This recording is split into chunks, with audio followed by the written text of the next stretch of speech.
Capage TV. Capage TV. Inconvénient, oui, peut-être ceux qui, moi, si Aza déjà dans infection pour l'année, après au kati manzaka, au kati bien par exemple au zoki, infection que vous voyez au niveau linzaka. Capage TV. 45 jours c'est qu'il faut aller pour tout examiner total la matrice zongi la forme normale. Est-ce que azongeli makamune nyosa ki bomwasi ba règle na nyo zongi normal toté. Capage TV. Le conseil à bango basal la méthode contraceptive pour accueillir na zem sous-souté. Capage TV. Fonctionnement normal il y a dans moi si la perte blanche est singeli bima mais elle est catée. Ce qui est l'équipe on a commis problème à infection. Capage TV.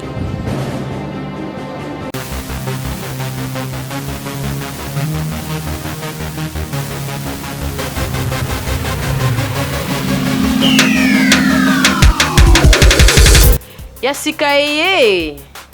Yasika eye. Bilokos, Valentin de Vala Electro, eye na biloko mundele ya sali. Ya original Toboy Bibeba Beba.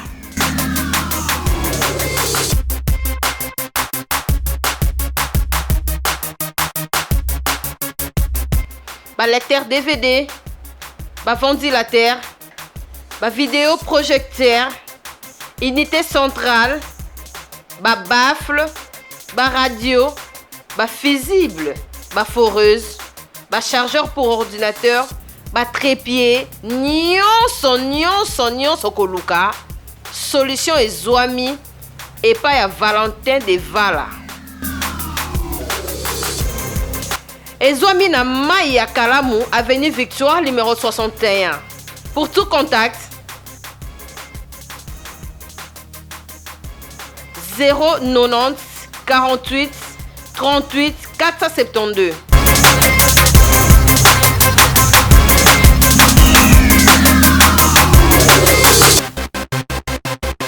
Bote na balandi nyonso ya Congo Web Télévision, balandi na biso ya mokili mobimba, bokomona pembeni nanga déjà na docteur Bat, oyo toza kati ya nayebi te za dispensaire, hôpital, nayebi te docteur Bat Mbote, et puis Mbote na balandi nyonso ya Capage TV et puis ya Congo Web Télévision.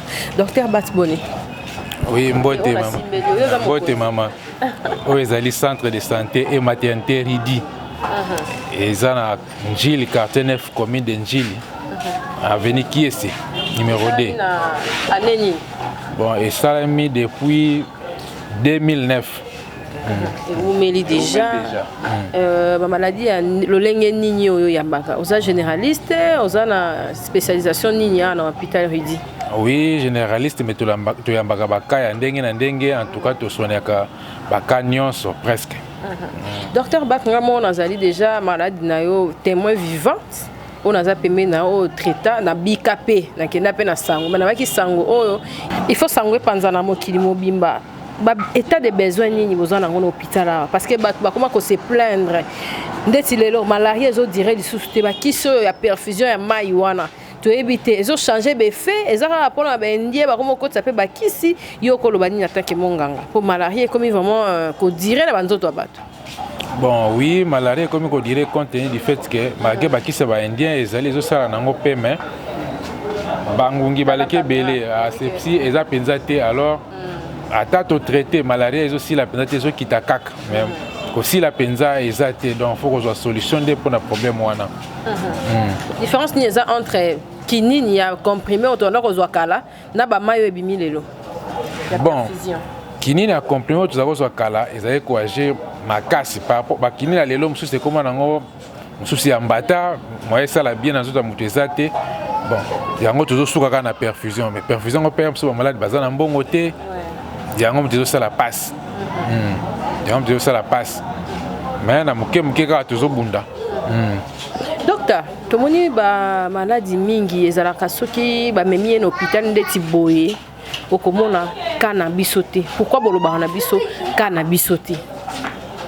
Bon, tolobaka kana biso te na sens que ceux qui gravité eza makasi to bon possibilité pe eza penza te ou bien boza toza na bakisi te oyo tokoki ko la malade wana en charge mbala moko tokolobaka na biso te tokotinda na bahôpital minene po peut-être bakoka kozwa bango en charge parce que tozotravaille kana bapetit moyen na biso.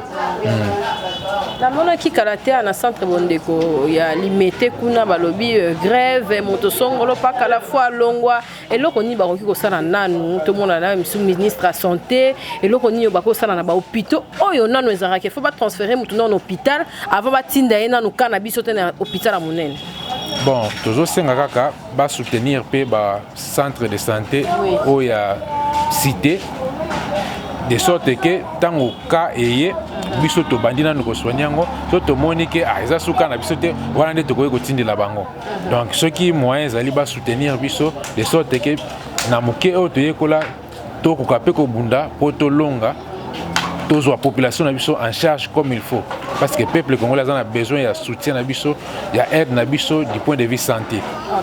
Ba maman pe azemi to toucher mo ba point moko ebele loko na zu occasion ya ko mona yo lelo po za pe mutu za ba préoccupation ebele et kilo e banaka na combien de mois azemi? Bon, normalement kilo équipakate ko banana ngo pe na 1 mois mais ceux qui aiment on déranger na ngote kilo e banaka beaucoup plus na 3 mois azemi. OK, à partir de 3 mois maman koki ko banda kilo na ye déjà. Koki déjà ko consulter poto banda ko landela ye malembe ti mokola ko bota so ekoki après to diriger accouchement pe to botse to pesier mwana na ye vivant. Siko na ndenge na ba mois boyende na hôpital awa bokoki ko botsa combien de femmes enceintes? Bon, na ba mois boye totanga kate non totanga na biso meneti mikolo yo plus ou moins une quinzaine. Une quinzaine bayaka kobota koleka pe kutu ça dépend kaka. Na section mo mukeba lwa na changu bino kobota nde makambu. Au moins on a docteur au moins on a kolo nani atinda kiyo chaboye sala boye ezala un peu chaos to lobara to ezala na ba commune nyonso babi ezala moi quatre parties les so moi na moi ça aussi de 15 ans faut ça na moi bébé naï. Ça dépend kaka. Ça dépend. Batu babota na bango surtout na ba recoin bisiko eza un peu et batamo eza reculé oui wana sko musala musulisation musala raté.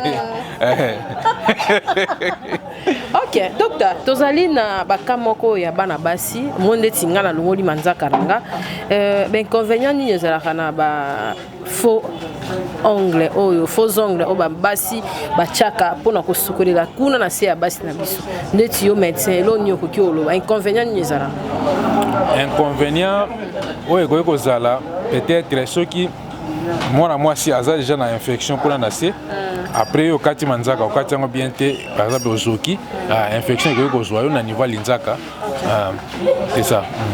Siko epesa rapende balobaka boke bana ba cancer na ba maladie mususu ezalaka ko causer na vagin tondenge ni préoccupation vraiment inconvénient pena ya makasi ezalaka ni na ko sokola maboko te avant biso basi to sokola faut to sokola maboko avant sokola na se parce que ba ko tsara misapité est-ce que ezalaka bongo to bongo te non bo sokola kana misapité ko tsa te ndeni mais faut ko sokola ne maboko ngo ezalana no propre po ekote po maboko et bomba manzaka et bomba na infection ba infection belé alors ceux qui au milengeli au sokola maboko bien te au kotika ka bongo mbala moko o ramener lisusu ba germe mususu microbien na kati ya kibomo sina mama oni ma kitoko olga kabelo eba mama kabelo ya kitoko olga kabelo partout bozali toane na système ya internet tala toana poto mboka qualité munela contrôlaka kabela mabe eleka na frontière te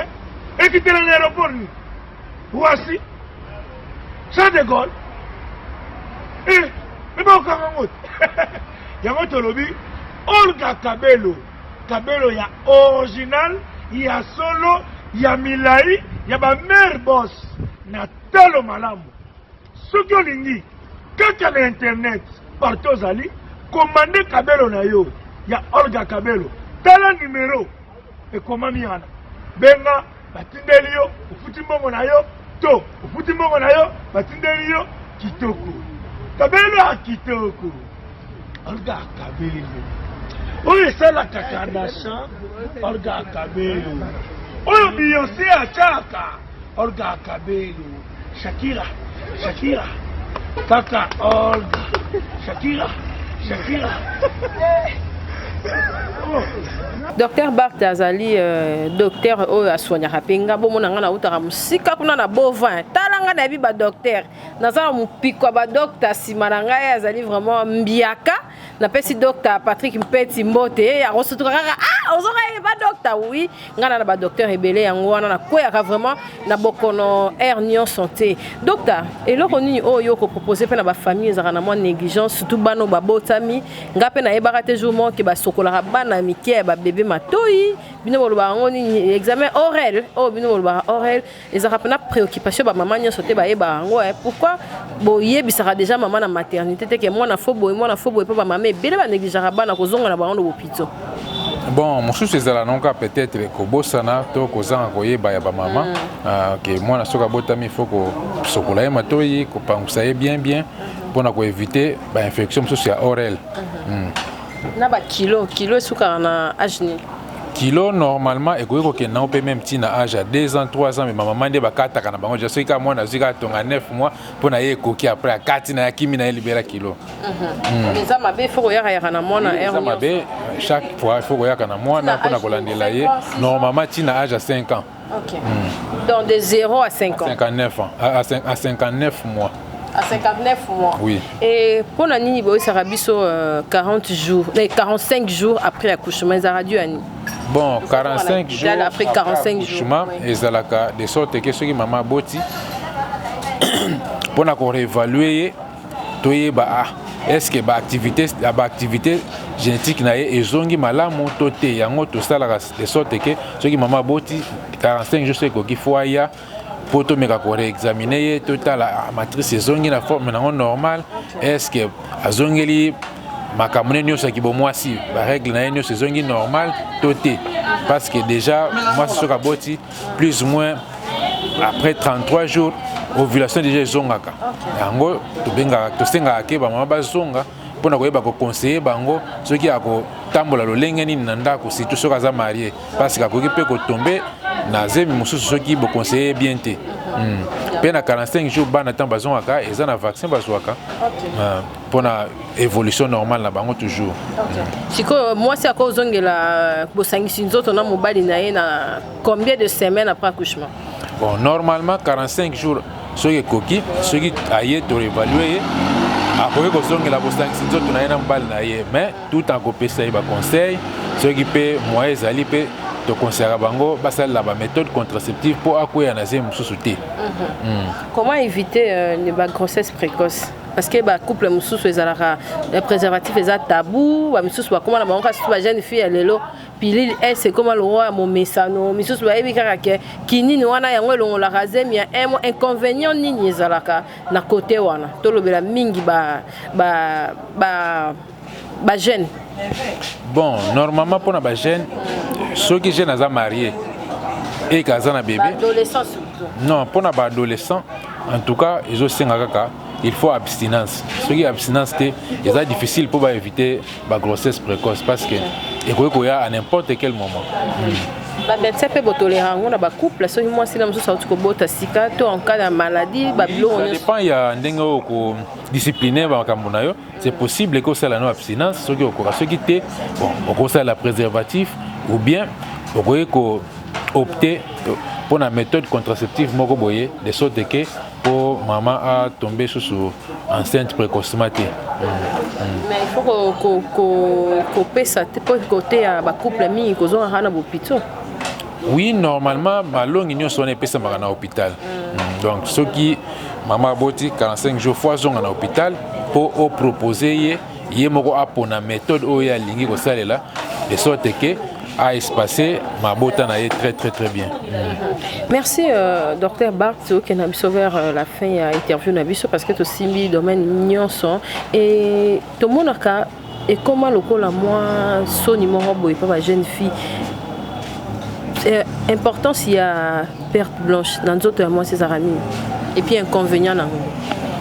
Bon. Parce que bato misusu balobaka kosukolaka nyonso te pe koma pembe kuna na se po mwasi nyonso ezalaka normal ke azala nango parce que bato misusu bakoma kolobona o mbika mwasi wana aza na mbika kofinga ekoma kogene mwa bafille. Est-ce que ezalaka mpe important na nzoto ya mwasi ke biloko wana ebima? Oui, selon fonctionnement normal ya nzoto ya mwasi ba perte blanche esengeli ebima mais eleka te soki eleki wana ekomi problème ya infection.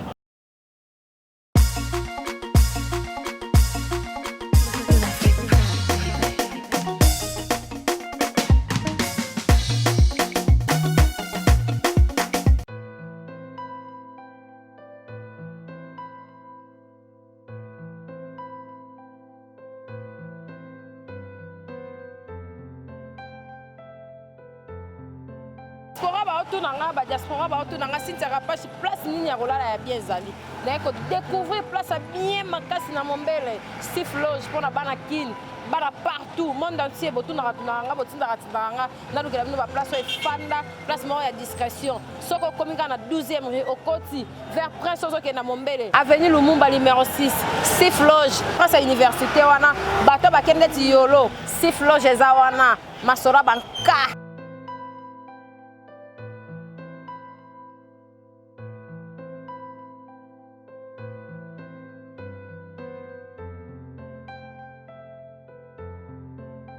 Loge na ko découvrir na Mombele place bien pour na ba diaspora ba tuto ba na place kimia Steve Loge mona mboka nda sa libiso to lingite o mo mundele o manite mona mboka asa libiso place bien pour na ba tuto ba na place bien discrétion oye na séjour na ko lia bien moi boîte eza moi bistrot ezali loge bar ezali nyos ezali Steve Loge nenge pe na ba diaspora ba lingara diaspora raté na Afrique peut pas yaka au moins séjour au moins nini na oti Lubumbashi na oti Brazza na oti boye bo contacter ka Steve Loge réservation ezawana bato tout balinga ko vendre place bien Steve Loge.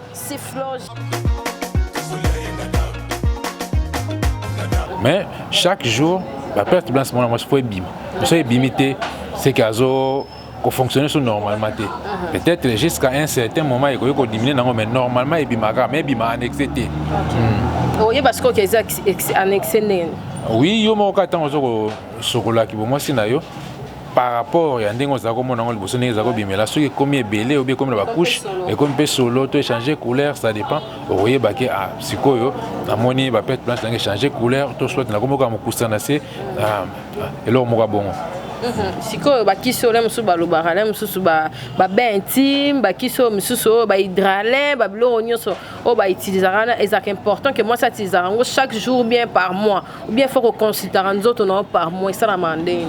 Bon, normalement bakiso wana esengeli te ko sala ngo chaque jour am susu ba sala ngo mai mais ceux qui par exemple sentir que ba pet blanche comme belé to soit échanger couleur auquel liboso na hôpital basali ba examen ya frottis ya perte blanche après ceux qui ba monique infection ezali nde ba ko conseiller au sala ba kiswana mais ko sala ngo kaka na désolé te ko sala ka bongo oui parce que ko peut ko détruire muqueuse vaginale tout comme ko détruire pe flore vaginale. Et en tant que médecin généraliste et là on y conseiller et surtout na bana basi comme pe na bana mibali pour na makambo etali ba infection vaginale et ba infection sexuellement transmissible voilà. Bon, pour Nangaï, na ko conseiller ba jeune base la beaucoup plus prudent ce qui akutana mona mwasi avant que apesa nzoto soit mona mwasi exiger mona mbali à utiliser au moins préservatif de sorte que à éviter ba infection sexuellement transmissible ou soit bangomi balé ba na hôpital ba ça ba examen ba miyeba comme ça bongo ba bosangani banzo te ko banda de sorte que infection et joie bango totalement té. Et puis na kanini oyo eyaka ko poser stérilité. Infection là. Bon, infection et cause de stérilité en cas de négligence peut yeba qui pété ce qui est commis na stade moko ya chronicité, ba infection c'est commis chronique et qui peut causer stérilité soit pas moi na moi si soit pas moi en balle. Merci Dr Bach to kango ton mingité parce que tu as une place ya musala et ba état des besoins nous allons pe ça pour l'hôpital ou peut-être bat baza mikila poto banjilwa nyonso batu nyonso a changu ba yebike hôpital ezaka ka hôpital si en tout cas merci to rezo docteur neni to cha numéro na yo mais pour na bakisi pour na matériel bato balingi kosunga ba ko retrouver on ndeni et puis répondre sur sa adresse na biso. Bon, pour na ba ndeko o nyonso balingi kosunga biso tozana Njili, commis de Njili 49, avenue qui est ce numéro D. Numéro de téléphone est 089 3 8 8 8 0 0 0. Nous avons besoin de matériel, il y a gynéco, nous avons besoin de matériel local, de échographie, de radiographie exacte, scanner, ceux qui ont besoin, nous avons matériel à labo où ils sont plus spécialisés, de sorte que tout fonctionner vraiment comme il faut, tout appliquer science na biso ndenge to yekola ngo bambe to pe eza ya mabe ba matela eza malamu te abiloko ebele eza bien te soki pe moyen ezali soki mutu moko kosunga pe pona ko reconstruire centre comme ata en étage comme c'est comme un centre de référence ya njili to ya quartier oyo et kozala malamu mingi po et kosunga vraiment population comme il faut. Ça va la bakamusu o eya a lokola bozanga ba matériel pe omona pe mutu akeka boye likola la mso kozanga kisimo songolo pakala ya arriver là bino pewa. Oui, des fois il arrivaka que bozangi pe matériel lokola ba oxygène ezate boko ekosenga bo transférer ka oui plus que mesenga bo transférer botina na hôpital de référence. Bon, oui, monsieur est dans le quartier 7, monsieur mais moi distance, oui. C'est moi distance. Merci docteur Bart Toroya tour pour la simba de sous point ndeni ko yeba mtu aza na tension trop simba ba point vraiment belé le on a vraiment na besoin na yo vite fait pour na moi ba orientation ya mikie et ba docteur yo posa moi mabanga ya ko kopesa bato ba soutenir yo moi ba dédicace za to mère karana ma fante. Bon, na sepeli mingi na pesi merci na ba confrère nyonso bakolanda ngai to bazolanda ngai surtout docteur Mpeti, docteur collégien, docteur Noëlla, docteur Alex na bandeko nyonso na libota na mobimba na ba kontina biso nyonso ya Congo pesi bango mbote pe merci ba docteur nyonso bazoya lelo na ba stagiaire beaucoup ma otiki la biso ba stagiaire ngaso na ki hôpital na moni stagiaire en tout cas na osepela tenga na ba mbiaka ndeti bino.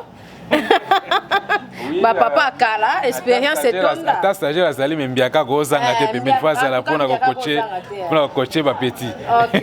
Merci. Ba stagiaire bo tenir nga rigueur bo continuer car bo forger na musala membiaka azara mbiaka et merci docteur Bart pour l'opportunité de roya lisusu et puis numéro to tia na soki moni ba bengi o seke Capage TV bana nyoso kimbanteke bande on a biso quartier 9 quartier 1 quartier ça combien de quartiers? 8 oui ça 13 quartiers. 13 quartiers. Oui, en tout cas.